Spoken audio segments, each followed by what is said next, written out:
Let me ask you something. Have you cried today?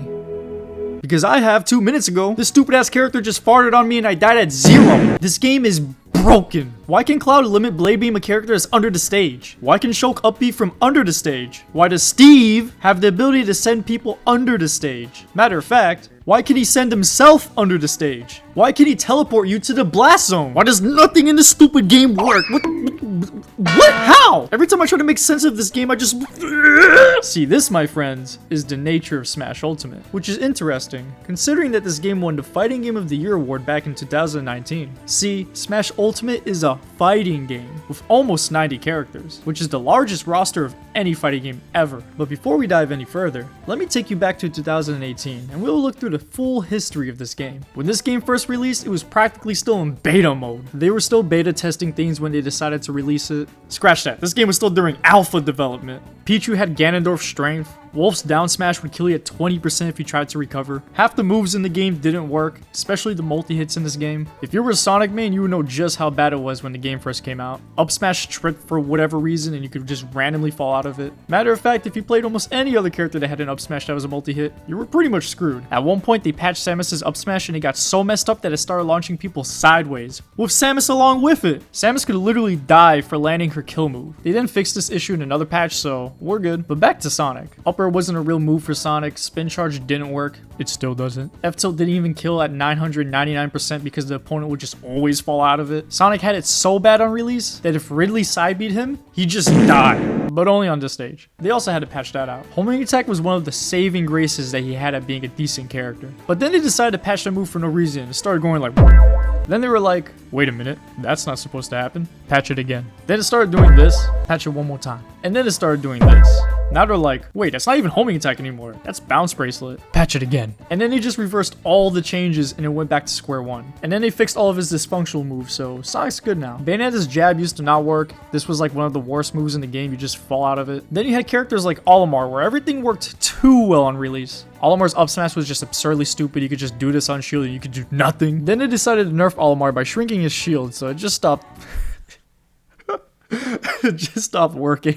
Then they decided to fix his problem by giving everyone a bigger shield. Chrom was also a huge issue. Everyone used to think this guy was the best character on release. He was so busted he could literally 0 to death you by just launching you off stage and then spiking you with his up B. Yeah, this was a guaranteed 0 to death. Matter of fact, pretty much half the cast could kill at 0% when the game came out. Diddy Kong had an infinite. If you tripped on a banana while you were on a platform, it was over for you. You thought wobbling was bad? Have fun tripping until you're at sudden death percent. Wolf was just Dr. Fox. His down smash killed at whatever percent it felt like, and he could 0 to death you off a true combo. Then they decided to nerf him too, but unlike Chrom, he stayed relevant.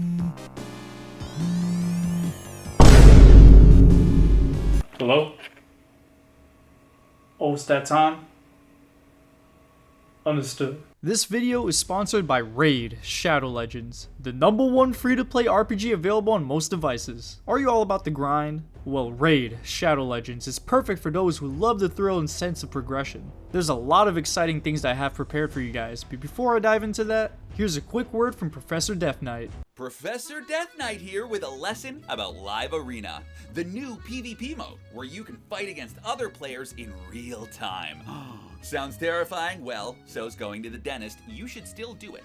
Live Arena has a draft feature where you can pick and ban champions to fight for you. Teamwork. When you win matches, you'll get Live Arena crests towards unlocking special area bonuses, or so I hear. I'm too afraid to try any of this out. Alright class, any questions? As an expert on the subject, tell me, what would be the best strategy for battling in the Live Arena? Well, everyone thinks I'll go in fighting, but nobody expects my charm. My best strength is the gift of gab. So when they try to attack, I'll just be like, nice weather we're having, eh? Nobody'll see it coming. Uh-huh. Well, that sounds like a flawless strategy to me. So, are you saying that you would be the perfect champion to choose in Live Arena? Do not pick me for Live Arena. Seriously, don't. I'm too young to be bone meal. Bruh. If you're new to the game, use the promo code JTSKIN before October 7th and get Stagnite completely free. He'll also come included with a custom skin designed by JonTron. And if you aren't new to the game, you can still get Stagnite and the skin through an in-game event. Speaking of free stuff, you can unlock Raid's take on the Monkey King from Chinese mythology Sun Wukong by logging in on 7 different days between now and October 23rd. Once you've done that, you'll get the legendary champion for free. That's right, it's as simple as that. And if you haven't started playing Raid yet, use my link in the description or scan my QR code to get amazing bonuses such as energy refills, a skill tome, XP booster, and even the epic champion Talia from the Sacred Order faction. Once you're in crushing your enemies, come find me under the name you're too slow_SK. And if you aren't too slow, you can join my clan. Thanks again to Raid for sponsoring this video. Literally throughout the entire time this game has been getting updated, they have just been trying to figure out how to make this game work. It seems like they were just experimenting with things. One of the most notable issues with this game is multi-hits. Multi-hits in this game are coded like garbage. A lot of the time the full move doesn't connect, and you end up with situations like this, and this, and this, and this, and this. Like, dude, what is going on with this game? Now, I don't know what's going on with the devs over there at Nintendo, but it seems like whenever they're trying to code multi-hits, it's like they're trying to read a Minecraft enchantment table. It's all a bunch of nonsense to them, and they just punch in numbers and hope for the best, because that's how you end up with stuff like this. Some multi-hits are so messed up that you can literally put yourself in disadvantage for landing the move.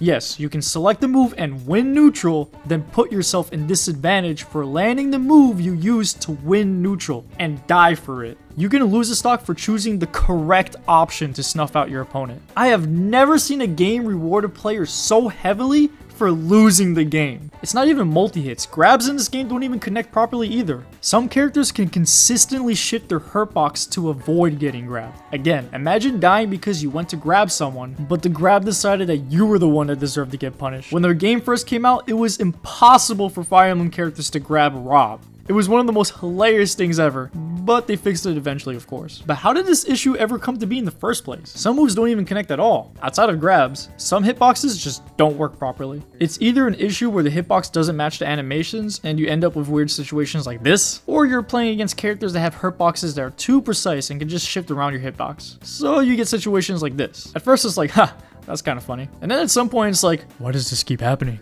And sometimes the problem isn't even that moves don't connect properly. Sometimes the issue is that the moves connect too well. Captain Falcon's up smash can suck you from across the map. This would give Marth's grab and melee a run for its money. Some moves you can just throw out however you feel like and it'll connect just because. If you're a Mewtwo, it's always a hurtbox problem. Pretty much anything that's thrown out within the same zip code as this character will connect. This guy can literally never catch a break. Heck, some hitboxes in this game are so good, you don't even have to face the opponent to land a hit. You can just face the opposite direction, press a button and pray, and some divine force will come in and assist you. Some hitboxes are so dumb in this game you can hit through the stage. If you thought trying to recover with a giant barrier between you and the opponent was gonna work, think again, pal. Screw it, not only can your hitboxes hit through the stage, but your whole body can pass through the stage. I don't know what's going on with the collision physics in Ultimate, but if you hit a stage with your body just right, you can master the art of phasing through objects. Now, of course, through updates, many multi-hits got patched to connect better, or at least most of them did. But the game overall just doesn't know how to make things connect properly. I've seen character models disconnect from attacks. Forget phasing through walls, we practicing teleportation now. Sometimes you teleport for just missing an attack. Or maybe teleporting is not your style, you just want to fly. Sometimes if a move doesn't hit you properly, the game will decide, nah, you will die, and will just suck you into the blast zone whether you like it or not. This seems to be a more consistent issue with Pac-Man's Hydrant. This move is definitely still in its experimental phase because I don't understand what are the physics behind this. Why does this keep happening? But outside of that, I've seen people tech hitboxes, I've seen people get hit by hitboxes and tech the air. I've seen people spin like windmills at the ledge.